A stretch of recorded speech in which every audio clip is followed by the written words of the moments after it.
During the time this video was filmed, where I was skiing and filming an interview, I had no idea that I would lose $1 million. Thanks to stupid ideas. Guys, come on, skiing's easy. Who knows who the jury's gonna believe, right? So I guess first things first, hat or no hat? I guess I'll let you decide. I don't know, I probably got hat hair though.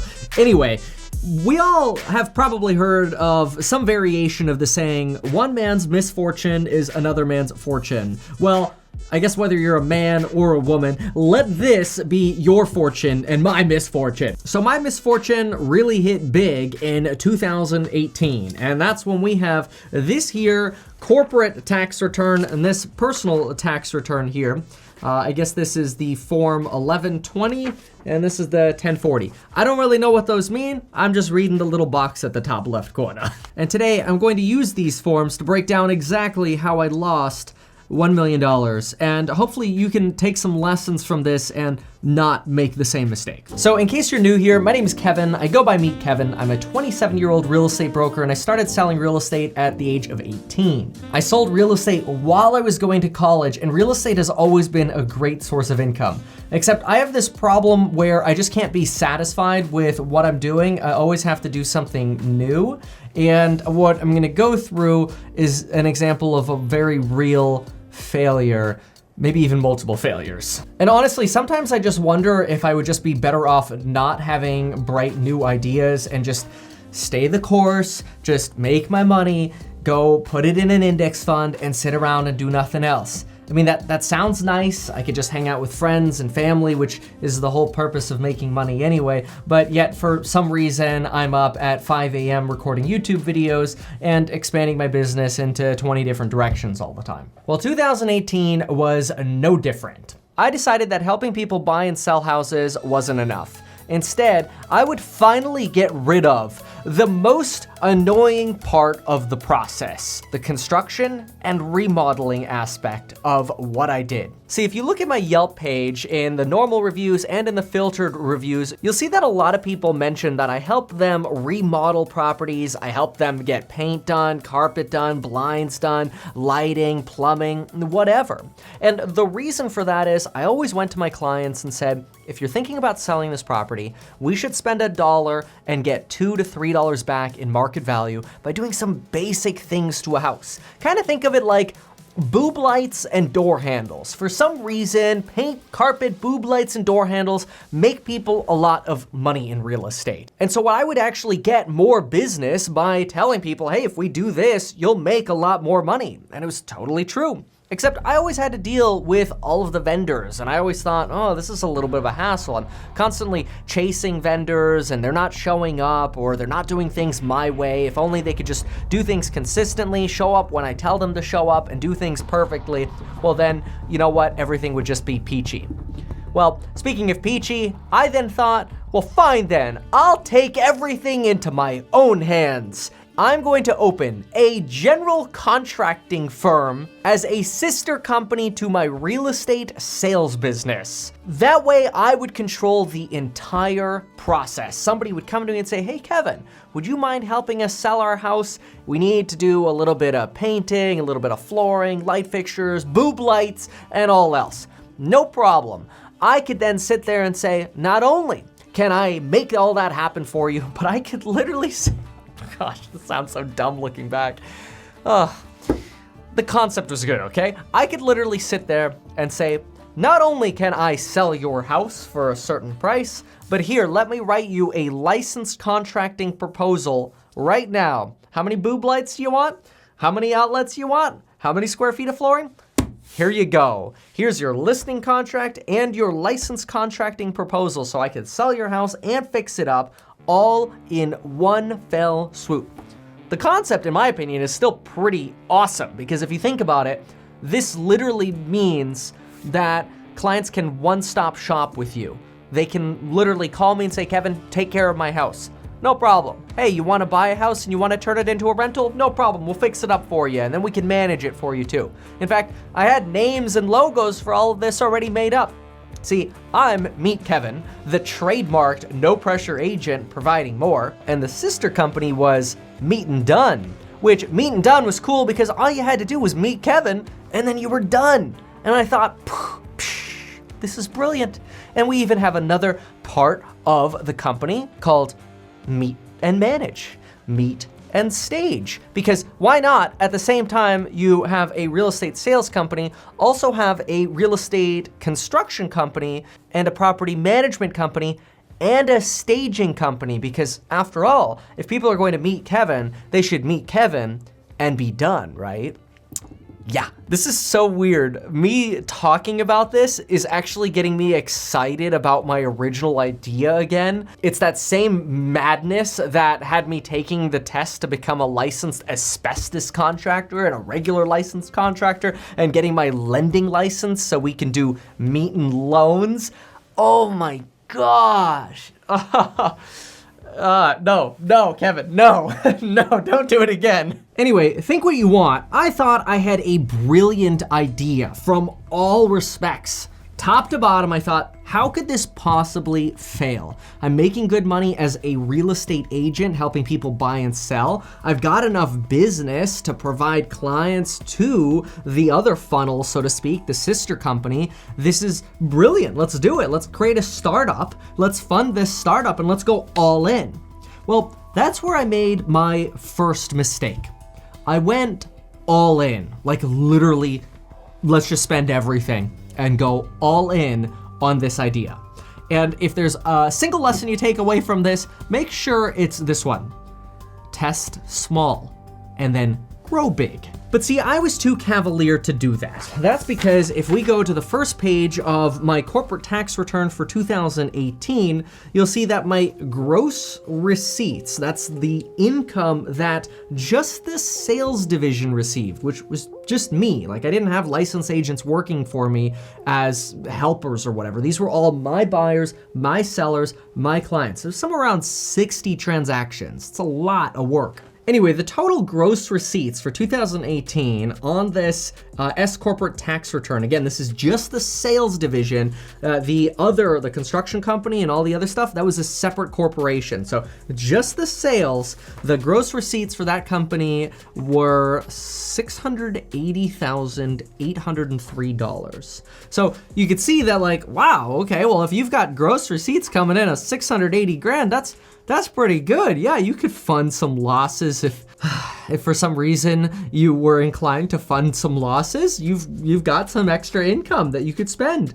And you know, the cool thing about the United States is they say, hey, well, if you have income and you spend that income on business-related expenses, we'll let you write that off and save money on taxes. Here's an example of that. These right here are the Apple AirPod Pro 2s. They cost $249, which means if I spend $249, I take technically $249 out of my pocket and I give it to Apple. Except when I write that off as a business expense, on the other hand, I'm gonna save about $125 in taxes because I live in the great state of California, which when you combine the great state of California with the United States federal government, you're giving away about 50 cents of every dollar of income you make. Unless, of course, you spend it on things like engraved AirPods. Oh, I need to move to Texas. See, I said that because Texas doesn't have a state income tax, and then I would only be paying like 38% in taxes instead of 50%. So moving to Texas would literally save me 12% in taxes, and I'd be inclined to spend less money on stuff I don't need. Different story. Okay, so in 2018, my sales company made $680,000, and then there were expenses of the sales company. I had an assistant helping me with my transactions, not somebody that really went out and did their own business, just somebody helping me with paperwork. Really great person, by the way. So I had to pay their salary. I also bought my Tesla and was able to write that off, like a really good chunk of it, like 50 grand of it. And so there were expenses associated with this company of about $300,000, which means net, this corporation made me about $380,000. That I was able to take on over to my personal tax return. So this is the interesting number that I'm gonna show you in just a moment here. But just so you know how this works, if you have multiple corporations, they each produce income, hopefully, ideally, and that trickles down over to your personal tax return. So let's say the Meet Kevin company makes $100,000 and has zero expenses, and the Meet and Done company makes $100,000 and has zero expenses. Then you take this $100,000, put it together, and boom, your personal tax return has an income of about $200,000. This is obviously very oversimplified. But if, let's say, Meet Kevin made $100,000 and Meet and Done made -50 or lost money because it was a newer company, then my personal tax return would say $50,000 of income. Well, it says something very different. Stand by for that. So I was so gung-ho about this company and my visions and my ideas that I had a lot of beautiful marketing designed, beautiful for sale signs, business cards. I bought a warehouse so I could Casey Neistat, the storage unit that we built, all of that lumber I bought and we installed together so we could have our construction and staging hub. And we had our 3D scanning business. We had so many cool parts and everything was just amazing in terms of spending money. That is, I was really good at, ooh, I've got marketing now, let's put that on a gray Sprinter van. But a gray Sprinter van, that's not enough. Let's now also order a red Sprinter van, a custom red Sprinter van, because who wouldn't want a fire engine red Sprinter van? But then if I have a fire engine red Sprinter van and a gray Sprinter van, well, they don't match. So let's get a quote to repaint the gray Sprinter van matching red, so I have 2 red Sprinter vans. And at the same time, let's get them detailed every week, because even though they're construction vehicles, the cars have to be clean. Which, did I mention I made an app for the company as well? Yeah, remember I said I went all in. And now you might start thinking to yourself, oh, well, Kevin, I know why you failed. It's because you spent money frivolously. Well, maybe. You're making good money in the sales company, yet over here you're just basically giving it away, all in the name of, well, it's a tax write-off. Yeah, right. Well, I know it may look frivolous, but let me show you the real problem that tanks companies in America. And I don't want this to be like anti-inspirational. There's a good positive message at the end here. That's why I say I'm like the happiest. What is it called? Not millionaire, but like negative losing millionaire. Like if you lose $1 million in a year, you gotta have a name or a title for that, right? Loser. Now, before I tell you one of the biggest reasons why 50% of small businesses in America close their doors after 5 years, and after 10 years, 70% of those small businesses are gone, before I walk you through the biggest cause of that, very important takeaway lesson for you, let me mention this. I know this is a bit of a negative topic because, well, I lost $1 million and how I lost it. Think about this. I may have lost $1 million, but that meant I had $1 million to lose because I didn't go bankrupt. In fact, fortunately, my successes outweigh my losses, but there are still a lot of lessons to be learned. The nice thing for you, though, is you could have my entire brain in the real estate investing course, the do-it-yourself property management and rental renovations course, which, by the way, was just released, and 70% of the content is already live, and the other 30% is being released over the next week, so check that out. And consider that you could get all of the knowledge that I have, from making a lot of money to losing a lot of money to making a lot of money again, all in these courses for a lot less than $1 million. You could even use that coupon code down below. We'll see you there. All right, so here's the real kiss of death when it comes to businesses. Employee costs. I've heard people like Grant Cardone say, employees don't cost you money, employees make you money. That's wonderful when you have commission employees, Grant Cardone. The problem with what Grant Cardone says, though, is it kind of ignores the fact that there are 2 types of employees. One is an employee that's paid hourly or on salary, and another is a commissioned employee, which Grant Cardone sells a lot of online educational products, and hey, I'm not judging, I sell online educational stuff too, like, again, my real estate course or property management course, like, I get it, I'm not trying to slam him for doing that. But he has a lot of commissioned sales reps selling his online educational courses, which means they only make money if they sell. And in such a scenario, if a commission employee only gets paid if they sell products, which creates income for Grant, yeah, in that scenario, Grant Cardone's right. Employees don't cost you money, they make you money. And if they're not making you any money on commissions, you fire them and you find somebody else, or you train them better, or whatever, right? On the flip side, when you have employees that are working hourly or on a salary, whether or not the company is producing a profit has nothing to do with the employee's pay. So let me now break down how crazy pay is for employees as a boss, especially in low margin businesses. Now, I'm gonna break this down because that was a mouthful.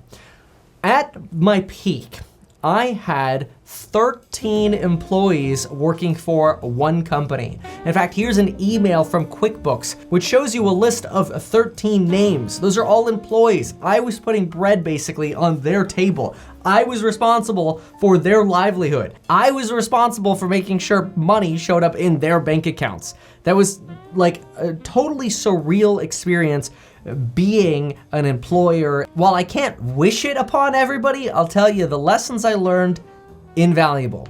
But let me show you by just picking one employee and sharing with you a little bit about how the system actually works. And then I'm gonna explain the margin part, which is the most important part. So as a construction company, I needed to have a really good foreman. And let's say I was willing to pay that foreman $28 per hour. They would be a working foreman, somebody who could do framing, a little bit of electrical, plumbing, tiling, jack of all trades, craftsman, and I could guarantee them 50 hours per week because they're so good that I was willing to pay them 10 hours of overtime just to make sure I had their full dedication at this company. So initially you might be thinking to yourself, okay, well, $28, I mean, that sounds reasonable. Well, here's how business actually works. It's not just $28. 28 hours times 40 hours per week is $1,120. But then I have 10 hours of overtime, which are paid at time and a half. So for 10 hours, they get paid $42 per hour, which is $420. Being a general contracting company though, I have to provide something called workers' compensation insurance, which means if they accidentally injure themselves on the job, they fall off a ladder, they can't work, they're entitled to receive pay while they're disabled or unable to work. That's called workers' compensation insurance, and I have to pay 30% of my payroll to workers' comp insurance, which 30% of that pay is $462. Then because I'm an employer, I have to pay half of their payroll taxes, which works out to about $117.81 on this amount, and somewhere around 7.65% for my portion of their payroll taxes. Because I wanted to be a really good boss, I also provided all of my employees with 48 hours of sick time and 100 hours of annual vacation time. For this employee, that worked out to about $75 per paycheck. Then I had to pay liability insurance, which while that's not exactly based on my payroll is a factor in it, and liability insurance worked out to about $15.40 per paycheck for this employee. That would mean if we installed some plumbing and the pipes burst, we would have insurance to cover our work. That's generally what you get when you hire a licensed contractor. You get insurance that, if something goes wrong, you can call my insurance company. Because we also worked with things like asbestos, lead, and mold, I also had an environmental policy which cost about $5 per paycheck for this employee. Then again, because I wanted to be a good boss, I also contributed $200 to each employee's health insurance if they wanted it, so that worked out to about $50 per paycheck. I also reimbursed mileage or car usage, or I paid gas for the vehicles they were using if they were using company vehicles, and obviously company vehicles have costs. So I usually spent about $30 per paycheck at the minimum for gas.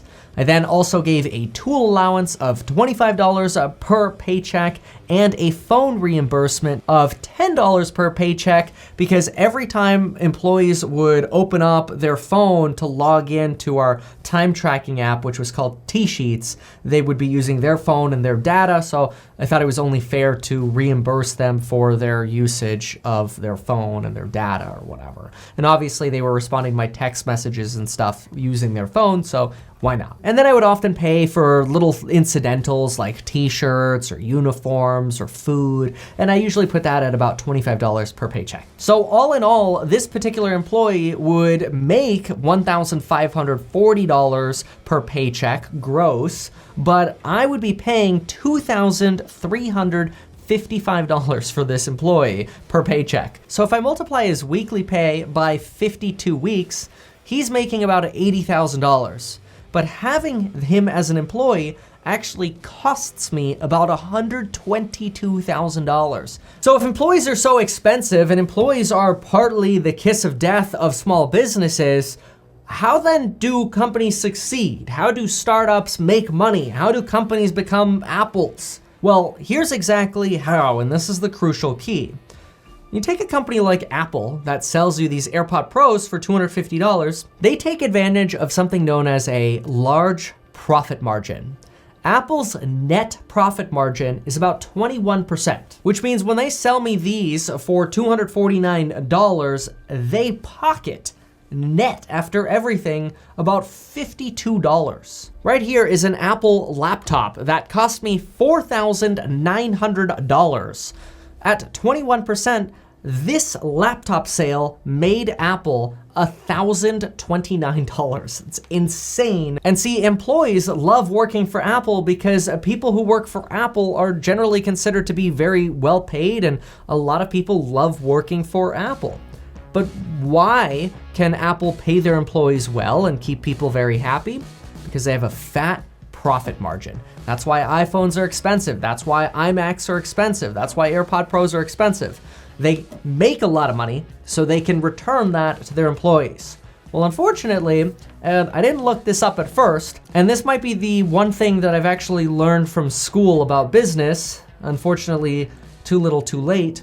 Harvard, wish I knew this beforehand, Harvard did a study on the construction industry and basically came to the conclusion that it's nearly impossible for a small business general contractor to make enough profit, to have enough of a profit margin to scale and grow beyond their own skill. In other words, the general contracting business is so reliant on the individual general contractor that it's basically a non-scalable business. And that explains why the only really large general contracting companies that exist in America are like insurance restoration companies. And if you don't know, insurance restoration companies charge you like $80 to change an outlet. I'll change an outlet for you for $10, okay? Like, massive profit margin. So there's another lesson for you.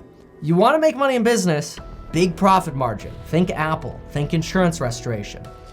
But how now, with all of this information, did I lose $1 million? Well, let's break it down for you. First, we had $680,000 of real estate income. But because of deductions and advertising and my Tesla and things like that, I had about $380,000 left. If I now go to my individual tax return, Form 1040, which if you're over 18 and you make any money, you got one of these too. And you drop on down to line 7, adjusted gross income. Remember how I said income from one company, income from another, they go together and then you get a net number over here? Well, one company here was $380,000. Let's just say the other company had enough of a negative to make my adjusted gross income for 2018 negative $199,690. In other words, I filed my taxes with a $200,000 loss for just 2018, which if you take $380,000 of income and a negative $199,000 net for taxes, that means the Meat and Done Company lost me about $579,000 in 2018.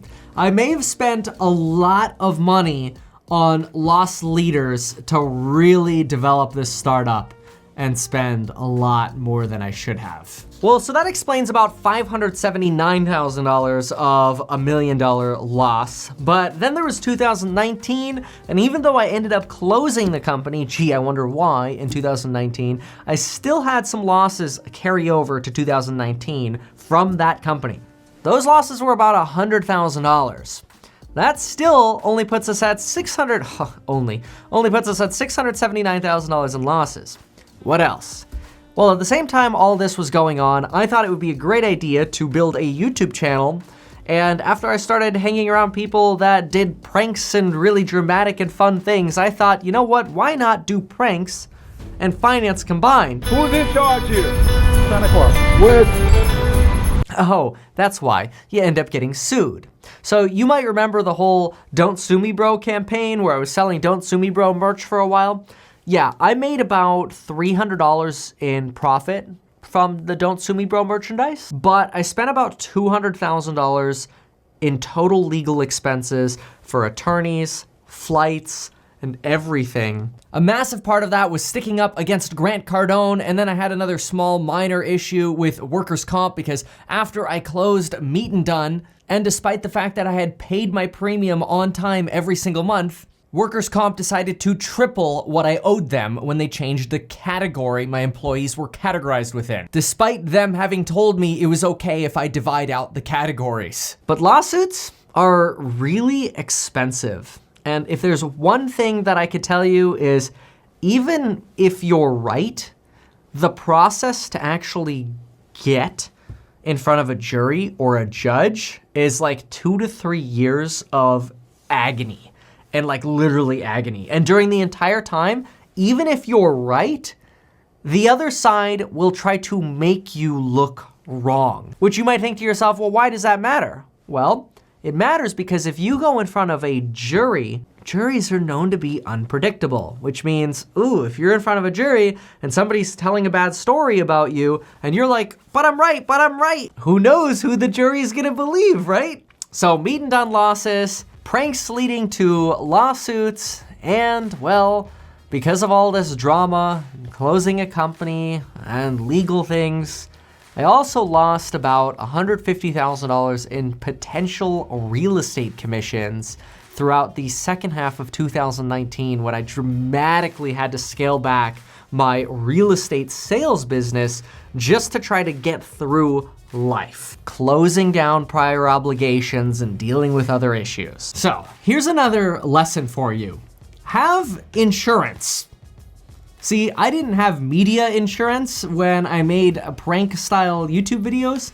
That insurance would have saved me a lot, probably $195,000. Also, testing my idea before hiring 13 employees and spending money on a warehouse and loss leader construction projects and advertising and opening like 5 different micro businesses within one business would have also saved me a lot of money. So now, why did I start the video off by saying I'm probably the happiest person to ever have lost $1 million? Well, I say it because it's all behind me now. And 2020 is going to be an amazing year. I cannot wait to continue producing amazing content for all of you. I really hope to see every single one of you in my real estate investing course, in my do-it-yourself property management course, my course for real estate agents, or my personal finance course, which comes out in February. Also, if you want to come meet me in Vegas, I'll be holding a one-day in-person crash course event at the Bellagio on February 20th. That's the day before the 10X Growth Conference 4 with Grant Cardone. Also, by no means do I want to discourage you from opening a business or being an entrepreneur. I'm all for it. Even though the success rate for entrepreneurs isn't that super high, I really do encourage you to pursue your dreams and your passions. And if you decide to subscribe to my channel, if you have not yet, know that all of the advice that I share on this channel comes from, well, mistakes or successes that I've made or had. So know that everything I share with you comes from a very real place, and hopefully my income goes up from where it was. Follow me on Instagram. Thanks so much for watching, and until next time.